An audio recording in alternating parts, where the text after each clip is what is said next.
When I started working on this problem, or I guess when it started working on me, was probably really in the mid-80s. I probably spent my whole life trying to understand what evil was, and more importantly, what might be done about it. It's a strange pursuit in some ways for an academic to undertake, because academics tend to talk about academic things. And one thing you can say about evil is that whatever it is, it's not bloody well academic. It's not an intellectual issue, it's an existential issue. And it's not a theoretical issue, it's an issue that deals with the absolute nature of reality. Well, how about if you phrase it more clearly, instead of just insulting me? It's not an accident that the axiomatic Western individual is someone who was unfairly nailed to a cross and tortured. It's like, yes, right, exactly. Every single person who's alive is going to die. And every single person who's alive is going to deal with serious physical illness and mental distress. If they don't suffer, if they aren't suffering it directly, immediately, right now, on their own, it's almost inevitably the case that every single person who walks the earth is confronting the bare bones of reality at that level in the guise of an afflicted family member. So you think, well, what do you do about that? Well, you accept it. That's what life is like. It's suffering. That's what the religious people have always said. Life is suffering. Yes. The terrible things that people have done to each other, you just cannot even imagine it. It's so awful. So you don't want to be someone like that. Now, do you have a reason to be? Yes. You have lots of reasons to be. And then I started to understand more deeply that vulnerability was a precondition for human being, and that was a desirable precondition, because the things about human existence that are wonderful and remarkable are so integrally tied up with vulnerability that they're actually inextricable. Is there a way to conduct your life in such a manner that the intrinsic vulnerability that characterizes your life is rendered not only acceptable but desirable? And to me, that's the central question of existence. And I tell you, get that wrong, you're on the wrong track. And if you're on the wrong track, man, you are in one terrible place. The motivation that drives the commission of the worst human atrocities is an inevitable social consequence of the refusal of the self-conscious individual to make the sacrifices appropriate to establishing a harmonious life, and their consequent degeneration into a kind of murderous and resentment-filled rage, propagating endlessly through its variations in society until everything comes to an end.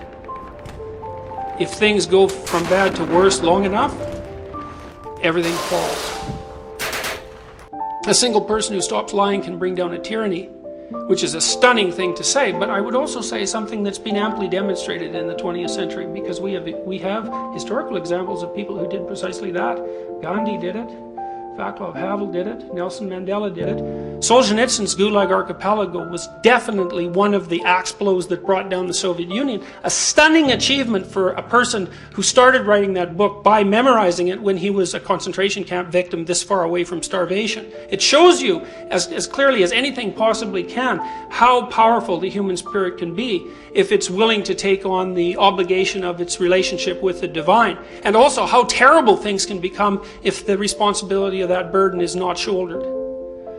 Now, it's no wonder, as far as I can tell, that people don't think this way, because thinking this way it's catastrophic in a way, because the burden it places on the individual is so extreme that it's almost unbearable. Well, but that's exactly why it is in Genesis to begin with that Adam hides when he becomes conscious of his own vulnerability. It's like he thinks, well, a creature such as I could never bear such a burden. Well, there's a lot more to people than meets the eye. And the only way I learned that was by looking at people's and my own capacity for evil, because I started to realize that we regard ourselves as narrow little beings in a particular kind of box. And there's real comfort in that, although there's tremendous limitation. You cannot see your way out of that box until you know, well, what I teach my students. I teach them about Nazi Germany, and I try to make them understand that There's an overwhelming probability if they were in Nazi Germany in the 1930s that they would have been perpetrators and Nazis. An overwhelming probability. And if they can't accept that, because it's a historical fact, they have absolutely no idea who they are. Now, imagining yourself as a Nazi perpetrator is an unbearably terrifying thing to do, but I don't believe that you can do, I don't think that you have any insight whatsoever into your capacity for good until you have some well-developed insight into your capacity for evil. Because people can tell you till they're blue in the face about your capacity for good. It just sounds like, wishful thinking. It sounds like the sort of thing that an advertiser might tell you on TV. It's just too good to be true. And I don't think people believe it. But I think that if you tell people that, you know, in the cold, dark corners of their mind, there are motivations that are so terrible that they would traumatize themselves if they were ever revealed, that everyone knows at some level of analysis that that's absolutely true. When I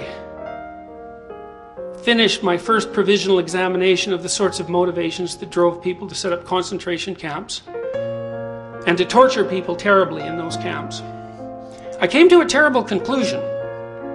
It was a conclusion that I think in some ways was the worst thing that had ever happened to me, maybe intellectually and morally. I came to understand why it is that people depended on their group identity and their cultural identification, because that helped protect themselves from their own vulnerability. You have to believe things because you just don't know everything. So you have to believe things. They fill in the gaps. The beliefs fill in the gaps. If the beliefs are stripped from you, then your defenses against the infinite are stripped, and it's no wonder that people will defend their beliefs. I thought, well, if you're too involved in defending your beliefs, you're going to be willing to kill other people in their defense, and we're so technologically powerful now that we can no longer be willing to kill other people in the defense of our own beliefs, because the time for that is past.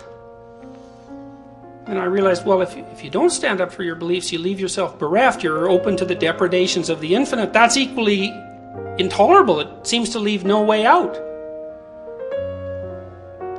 There is a way out, you know, and I think it's the way out that genuinely religious people have tried to offer humanity for thousands and thousands of years. And the way out of the conundrum posed to you by your reliance on ideological beliefs and your vulnerability in the face of the unknown is the development of a truly integrated and powerful character.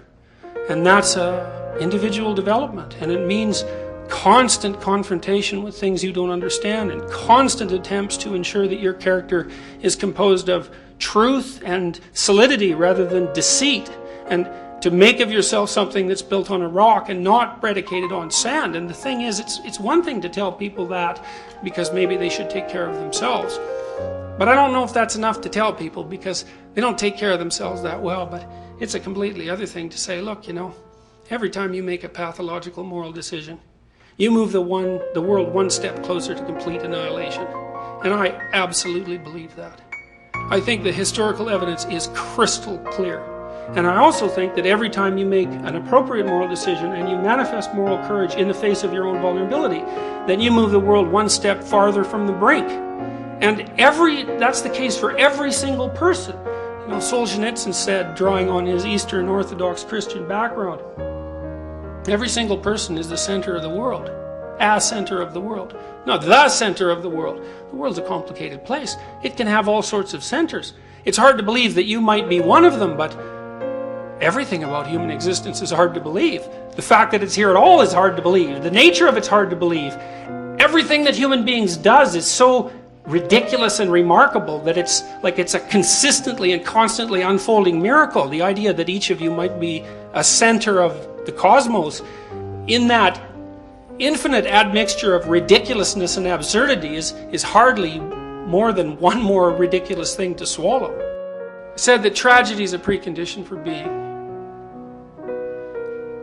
Being is the interplay between the finite and the infinite, and in that interplay there's tragedy, and there's no way out of that. Evil's something different. Evil's the conscious attempt to make the conditions of existence more pathological than they have to be, and it's motivated by conscious intent. The motivations arise because people pay a terrible price for their self-conscious awareness, and that awareness is their awareness of their vulnerability, and that is a terrible thing to be aware of. that vulnerability can be confronted forthrightly, accepted, and the appropriate decisions made. Alternatively, people can retreat into their own rationalistic arrogance and attempt to deceive themselves and everyone else about the nature of their own existence and about the nature of reality. That pathway leads to nothing but destruction. But you know, our great religious traditions do continually remind us that inside every human being there's a spark of divinity. And that idea is a precondition for our entire system of law. There's always the possibility that it's true. And if it's true, it means that there's an infinite avenue of potential that lays open to every single person, and that the ability to transform the terrible conditions of reality into something not only acceptable but worthy of celebration actually lies within our grasp.